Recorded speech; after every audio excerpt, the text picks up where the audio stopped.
In my life, to give another example,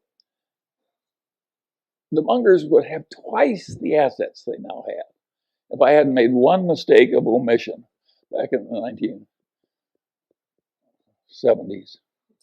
And really stupid. And I blew an opportunity that would have doubled my present net worth. That is a normal life. You get one or two. And how things work out, it's the basis. We all know people that are out married, that, I mean, their spouses are so much better. Think what a good decision that was for them. And what a lucky decision. Way more important than money. And a lot of them did it when they were young, just they stumbled into it.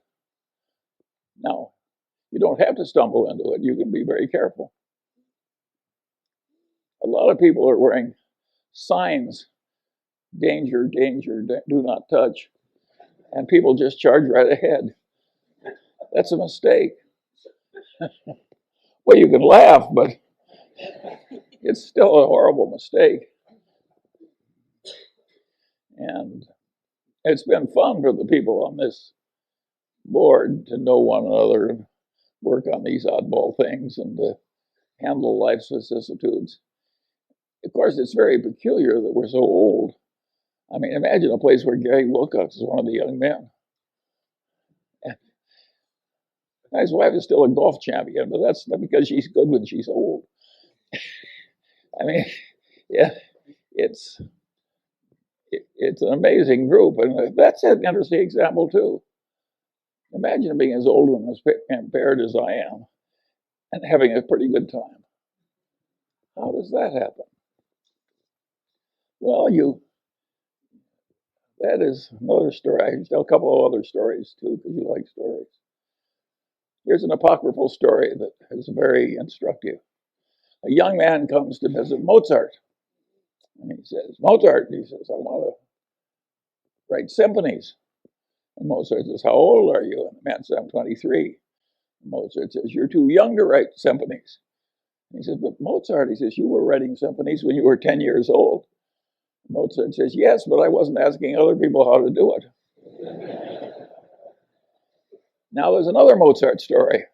Here's the greatest musical talent maybe that ever lived. And what was his life like? Well, he was bitterly unhappy and he died young. That's the life of Mozart. What the hell did Mozart do to screw it up? Make himself, well, he did two things that are guaranteed to create a lot of misery. He overspent his income scrupulously. That's number one. That is really stupid. And the other thing was he was full of jealousies and resentments. If you'll overspend your income and be full of jealousy and resentments, you can have a lousy, unhappy life and die young. All you've got to do is learn from Mozart. You can also learn from that young man who was asking Mozart how to write symphony. The truth of the matter is that not everybody can learn everything. Some people are way the hell better. And of course, no matter how hard you try, there's always some guy that achieves more. Some guy or gal. And my answer is, so what? Does any of us need to be the very top of the whole world? It's ridiculous. And another thing that people do like regard as amazing is they build these enormous mausoleums. I think they figure they want people to walk by that mausoleum and say, gosh, I wish I were in there.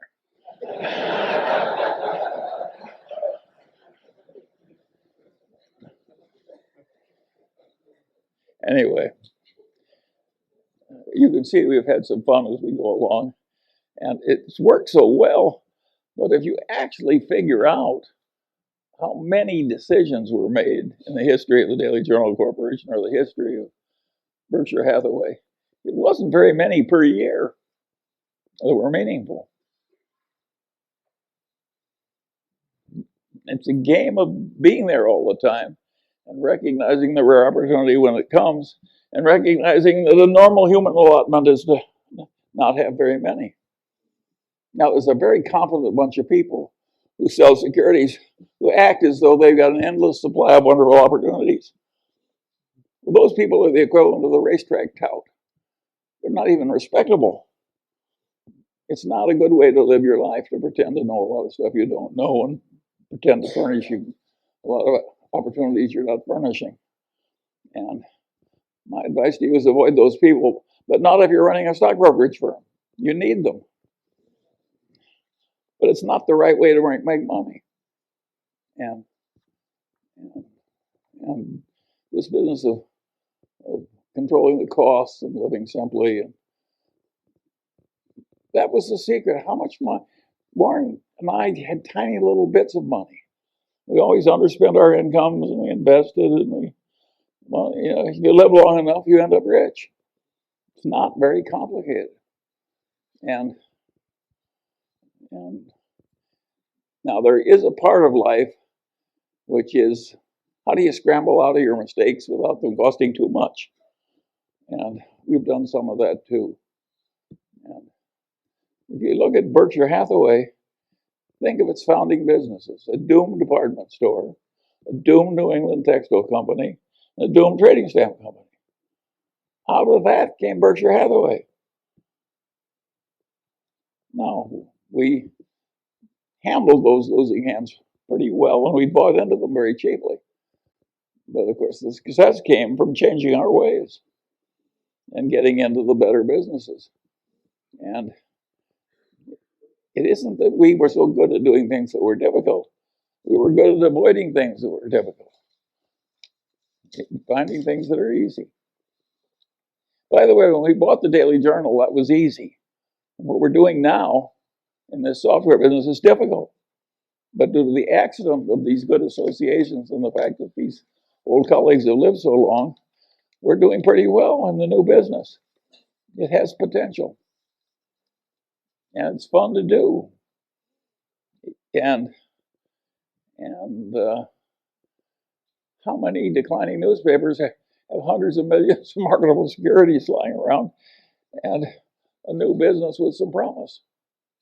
We're like the last of the Mohicans. That's for Jerry. Oh, he's giving it to somebody important. Well, I'll take some questions now.